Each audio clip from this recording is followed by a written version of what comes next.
त्यो अख्तियारको दुरुपयोग भएको अवस्थामा त्यसलाई रोक्नका निम्ति भनेर हामीले यो आयोग बनायौँ। तर यहाँ छलफलहरू भइसकेको छ। अपेक्षा गरेको परिणाम किन आएन भन्ने सन्दर्भमा यसको जरामै समस्या छ। जरामा समस्या भनेको यसको नियुक्तिमै समस्या छ। यसको नियुक्तिमा यति धेरै दलगत हस्तक्षेप र भागवण्डा भएको छ। पछिल्लो समयमा अदालत समेत पनि यो भागवण्डामा तानिएको छ, मुछिएको छ। वात्सल्य नेचुरल आइभीएफ आधुनिक चिकित्सा, उच्च सफलता दर, अन्तर्राष्ट्रिय स्तरको उपचारद्वारा सन्तान प्राप्ति सम्भव छ। व्याख्या गर्नुभयो, यसलाई संविधान अनुकूल बनाउने हो र अख्तियारको कार्यलाई अझ थप प्रभावकारी बनाउने भन्ने कुरा र यसमा के भनिएको छ भने यति भइसकेपछि अपेक्षित परिणाम आउँछ, अख्तियार थप प्रभावकारी हुन्छ, यसको काम कारबाहीमा प्रभावकारिता अभिवृद्धि भएर सुशासन कायम हुन्छ भन्ने यो ऐन अख्तियारले जसरी संशोधन गर्न प्रस्तुत गरेको छ जस्ताको तस्तै यो हाउसले पारित गरिदियो भने, एज इट इज पारित गरिदियो भने परिणाम यो आउँछ भनेर सरकारको तर्फबाट प्रस्तावित विधेयकमा यो कुरा भनिएको छ। अब हामीले यसलाई हेर्नु पर्यो। हाम्रो ठाउँबाट हेर्दाखेरि यसलाई जस्ताको तस्तै पारित गरेर यतिकै अवस्थामा पठाउँदै गर्दा यसैले आफूले लेखेको उद्देश्य र कारणमा लेखेको जुन कुरा अपेक्षा गरेको परिणाम छ त्यो प्राप्त हुन सक्दैन। आज आएको छलफलको पनि सार मलाई त्यही भन्ने लाग्छ। संवैधानिक सर्वोच्चताको जुन शासकीय प्रणालीभित्र हामीहरू छौँ त्यहाँभित्र हामीले अख्तियार दुरुपयोग अनुसन्धान आयोग संविधानबाटै सृजना गऱ्यौँ। त्यसलाई एउटा अधिकार पनि दियौँ, त्यसलाई एउटा जिम्मेवारी पनि दियौँ। हामी लिमिटेड गभर्मेन्टको अवधारणाको आधारमा अहिलेको हाम्रो आफ्नो शासकीय संरचना चलाइरहेका छौँ र त्यो सरकारले पनि र सरकारसँग जोडिएका अरू निकायहरूले आफ्नो काम कारबाहीहरू गर्दै गर्दाखेरि अख्तियारको दुरुपयोग होला। त्यो अख्तियारको दुरुपयोग भएको अवस्थामा त्यसलाई रोक्नका निम्ति भनेर हामीले यो आयोग बनायौँ। तर यहाँ छलफलहरू भइसकेको छ। अपेक्षा गरेको परिणाम किन आएन भन्ने सन्दर्भमा यसको जरामै समस्या छ। जरामा समस्या भनेको यसको नियुक्तिमै समस्या छ। यसको नियुक्तिमा यति धेरै दलगत हस्तक्षेप र भागवण्डा भएको छ। पछिल्लो समयमा अदालत समेत पनि यो भागवण्डामा तानिएको छ, मुछिएको छ।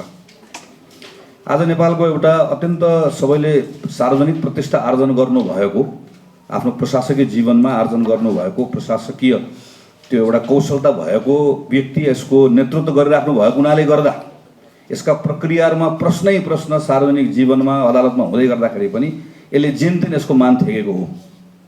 नभएदेखि यसको मान थेग्ने अवस्था पनि रहँदैन थियो। अख्तियारको प्रमुख स्वयंलाई अख्तियारको दुरुपयोग गरेको भ्रष्टाचारको मुद्दा, अख्तियारको सदस्यहरूलाई मुद्दा लगाएर बस्नु परेको अवस्था बनेको छ। त्यसैले यसको नियुक्तिको मापदण्ड, यसको प्रक्रिया, यो कुरालाई नबदलिकन अहिले यहाँ गर्ने कुराहरू कुरा मात्रै हुन्छ र यसले परिणाम दिँदैन। दुःख त बेच्न पाइयो, यस्तो भयो यस्तो भयो यस्तो भयो भनेर, तर यसले परिणाम दिँदैन। त्यसैले अब हामीले समितिको हिसाबले हामीले हेर्नुपर्ने कुरा, हामीले यो त बनाएर पठायौँ तर यसको नियुक्तिको प्रक्रिया हामीले बदल्न सकेनौँ, त्यसको मापदण्ड बदल्न सकेनौँ भने बदलिन्छ कहाँबाट त? त्यसैले मैले यसमा कम्तीमा बहस होस् भनेर यो विधेयकको संशोधन राख्ने बेलामै नियुक्तिको मापदण्डको सम्बन्धमा मैले संशोधन राखेँ। तर संशोधन गर्ने त्यो कुरा खुला नभएको हुनाले गर्दाखेरि याद गर्नुभयो भने पछाडिपट्टिको पृष्ठमा मान्य फलानुले यो विषयहरू उठाउनु भएको छ भनेर टिपोटमा यो कुरा पर्यो।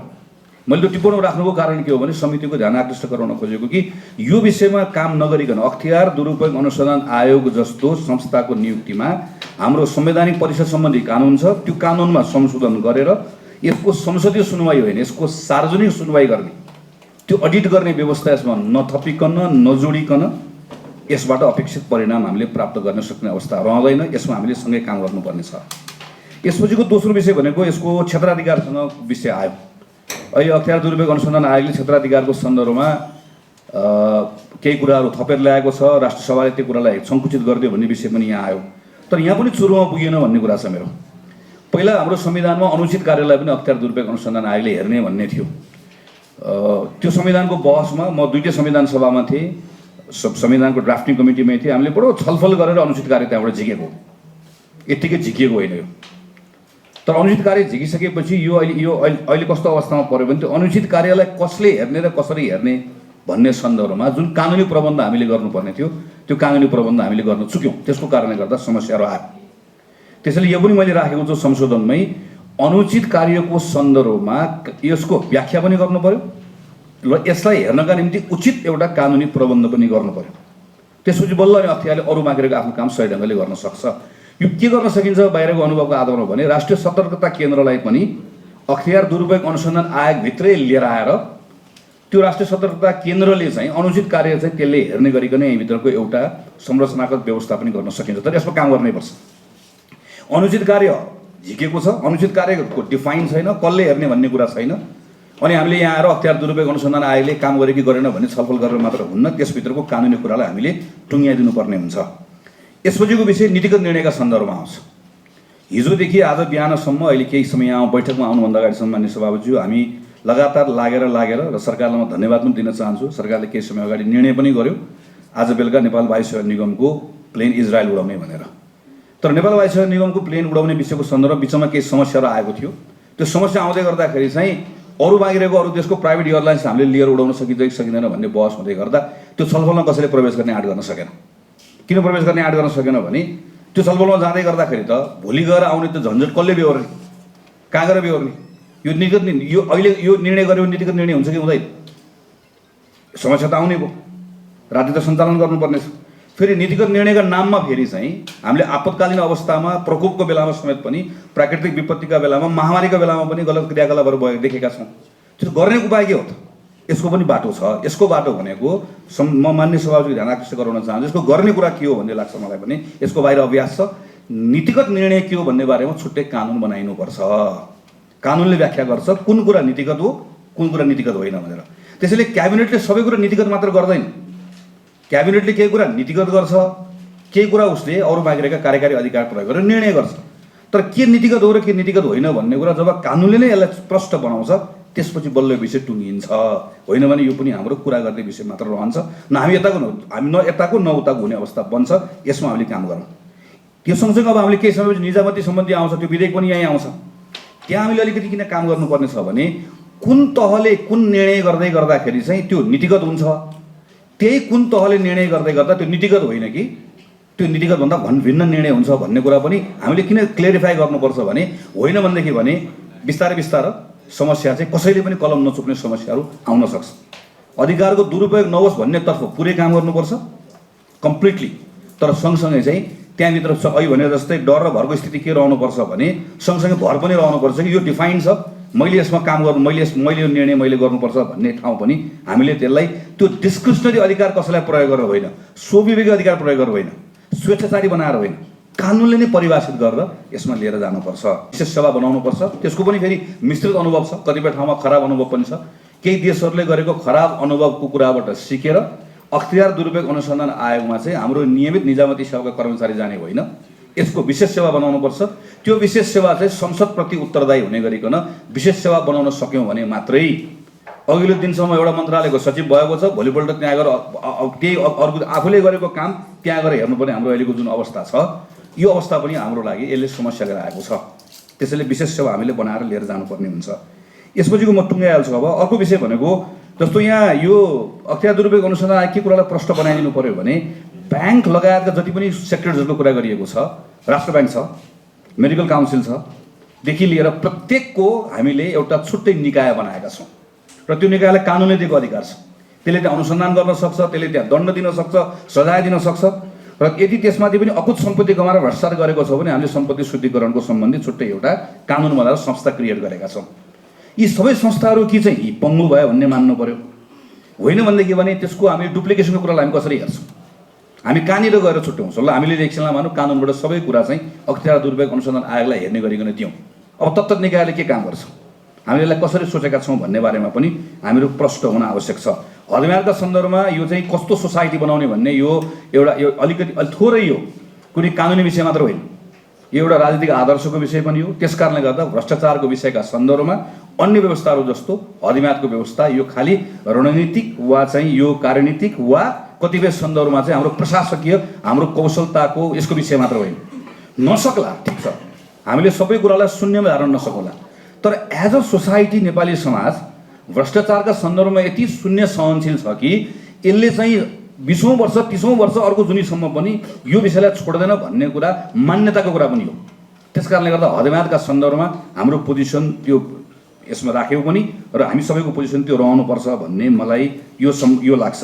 र मेरो अन्तिममा मेरो अनुरोध चाहिँ यो हामीहरूले जस्तो अरू कानुनहरूलाई पनि मान्य सभापति सँगसँगै राखेर हामीले हेर्नुपर्छ। केही वर्षदेखि हामी एउटा खास गरिकन ठेक्का प्रणालीका सन्दर्भमा कि यो थुप्रै देशहरूमा अभ्यास छ कि कसले कति समयभित्रमा हाम्रो ठेक्काको बिड केमा हुन्छ, समयमा हुन्छ, के पैसामा हुन्छ। जसले कम कबोल गर्यो त्यसले ठेक्का पाउँछ, कानुनको व्यवस्था हो यो। तर कसले कम कबोल गर्यो मात्र होइन, कसले कम समयमा बनाउँछु भन्ने कबोल गर्यो, ठेक्काको मूल्याङ्कन चाहिँ त्यसको आधारमा पनि हुने हाम्रो सार्वजनिक खरिदारीको अहिलेकै व्यवस्था छ। तर त्यो व्यवस्था कसैले प्रयोग गर्ने आँट गर्दैन। किन प्रयोग गर्दैन? मैले यति पटक मन्त्रालय धाएको छु, सबले के भन्छ भने यो प्रयोग गरे पनि अख्तियार आउँछ भन्छ। सार्वजनिक खरिदारीमा प्रावधान छ, त्यो प्रावधान गरियो भने अहिलेको जस्तो 5 वर्ष बाटो बनाएन, 6 वर्ष बाटो बनाएन भने हुँदैन। किन हुँदैन भने बाटो कसले छिटो बनायो भन्ने आधारमा जब टेन्डर प्राप्त गर्ने अवस्था रहन्छ भने त्यो त अहिले त ढिलो बनाउँदै गर्दा बढी नाफा हुने हो। बाई डिजाइन हामी त्यस्तो बनाएको छौँ। तर त्यो डिजाइन चेन्ज गरेर छिटो बनाउँदा नाफा हुने भन्न साथै त्यो नाफाको लागि काम गरिएको हो नि त। बाटो बनाएको त हामीलाई हाम्रो सार्वजनिक हितको लागि कुनै व्यवसायले बाटो बनाइदिएको होइन। राज्यले सार्वजनिक हितलाई बनाउन खोजेको, व्यवसाय नाफाको लागि आएको। त्यो नाफै जब हामी टाइममा लिएर आउँछौँ भने होल हाम्रो सिस्टम नै अहिलेको चेन्ज हुन्छ। कानुन व्यवस्था छ। मैले यति पटक यो कुरा पार्लियामेन्टमा मन्त्रालयमा जाँदै गर्दाखेरि अधिकारीहरूसँग कुरा गर्दा किन गर्नुहुन्न सार्वजनिक खरिदको यो प्रयोग भन्दाखेरि यसको प्रयोग हुन साथै अख्तियार दुरुपयोग अनुसन्धान आयोगले हाम्रो कुरा बुझ्दैन। नबुझिसके पछाडि चाहिँ कम कबोल गरेकोलाई किन दिनुहोस् भनेर जब उसले मुद्दा चलाउँछ मैले किन गर्ने भनेर हाम्रो कानुनी व्यवस्था प्रयोग नभएको तर्फ पनि हामीले ध्यान दिनुपर्ने हुन्छ। त्यसैले म आफ्नो कुरा टुङ्गाउने क्रममा मान्य सभापति मार्फत के आग्रह गर्न चाहन्छु भने धारणा के बनेको छ कि ठुल्ठुलो काण्डहरूलाई अख्तियारले यसले मिलाइदिन्छ, ठुल्ठुलो प्रकरणहरूलाई ढाकछोप गरिदिन्छ, एकदम सेलेक्टिभ छ। कसैलाई माया गर्छ, कसैलाई काखा गर्छ, कसैलाई पाखा गर्छ भन्ने धारणा बनेको छ। हामीले ऐन बनेर यहाँबाट जाँदै गर्दा यो धारणा हामीले बदल्न सक्नुपर्छ। यो धारणा बदल्न सक्ने गरिकन मात्रै हामीले त्यो स्थितिमा लिएर जानुपर्ने अवस्था हुन्छ। अख्तियार पवित्र पनि छ, प्रभावकारी पनि छ, विश्वसनीय पनि छ। यसले आफ्नो अधिकारको दुरुपयोग गर्दैन र कुनै पनि राजनीतिक आग्रह पनि यसले राख्दैन र कुनै पनि राजनीतिक शक्तिको आडमा कसैले छुट पनि पाउन सक्दैन भन्ने स्थिति बनाउनु पर्ने छ। यसको लागि मान्य सभापतिज्यू हामीले यसमा अलिकति काम गर्नुपर्ने छ। त्यसैले मेरो अन्तिममा जस्तो अस्ति हामीले सम्पत्ति शुद्धिकरण विधेयकमाथि मैले संशोधन राखेको थिएँ, यसलाई राम्रो बनाउनलाई संशोधन गर्ने विधेयक भनेर। तर समितिले के गर्यो? सरकारको मन्त्रीजीले आउनुभयो, मलाई हतार छ हतार छ हतार छ हतार छ भन्नुभयो। यो विधेयक पनि मान्य केपी ओली प्रधानमन्त्री हुँदा आएको, डेफिनेटली हतार छ। हतार छ भनेकोले गर्दाखेरि उपसमितिमा जम्मा 2 मिनट बोलाएर कुरा पनि राम्रोसँग नसुनिकन, व्याख्या पनि राम्रोसँग गरेर नदिइकन हामीलाई पछि बोलाउँछु भनेर पठाइसकेपछि अहिले मैले हेर्दैछु त्यो विधेयक टुङ्गिएर यसमा हाम्रो फुल हाउसमा आउने अवस्था छ। अब यसमा पनि यहाँभित्र यो विधेयकमा मात्र होइन, यो विधेयकलाई भोलि प्रभावकारी बनाउनको लागि अरू पनि जोडेर आउने कुरा हुँदै गर्दा हामीले यसमा राम्रोसँग हामीले काम गर्नुपर्ने अवस्था छ। सरकारको डेफिनेटली छिटो गर भन्ने कुरा आउँछ, छिटो पनि हामीले गर्नुपर्ने छ। तर छिटो गर्ने नाममा चाहिँ हामीले गर्नुपर्ने यो समितिले गर्नुपर्ने कामहरू जुन छ, समितिले जति बेस्ट बनाउन सक्छ त्यो कुरामा चाहिँ नचुक्ने तर्फ चाहिँ सुरुबाटै हाम्रो ध्यान दिउँ। त्यो अनुसारले अलिकति टाइम म्यानेजमेन्ट, हाम्रो यसको प्लानिङ पनि त्यो अनुसारले गरौँ। जसरी मैले मेरो एकदम बिटर अनुभव भयो कानुन समितिसँग, कानुन समितिले जसरी काम गर्यो, यो संसदीय समितिले यसरी काम गर्यो भनेदेखि भने हाम्रो विधायिकी जुन हाम्रो विजडम हो, विधायिकी जुन हाम्रो जिम्मेवारी हो, त्यो जिम्मेवारी हामीले सही ढङ्गले सम्पादन गर्ने अवस्था बन्दैन। यो तर्फ चाहिँ यो समितिको मान्य सभापतिजीको सुरुमै ध्यान आकृष्ट गराउन चाहन्छु। धन्यवाद।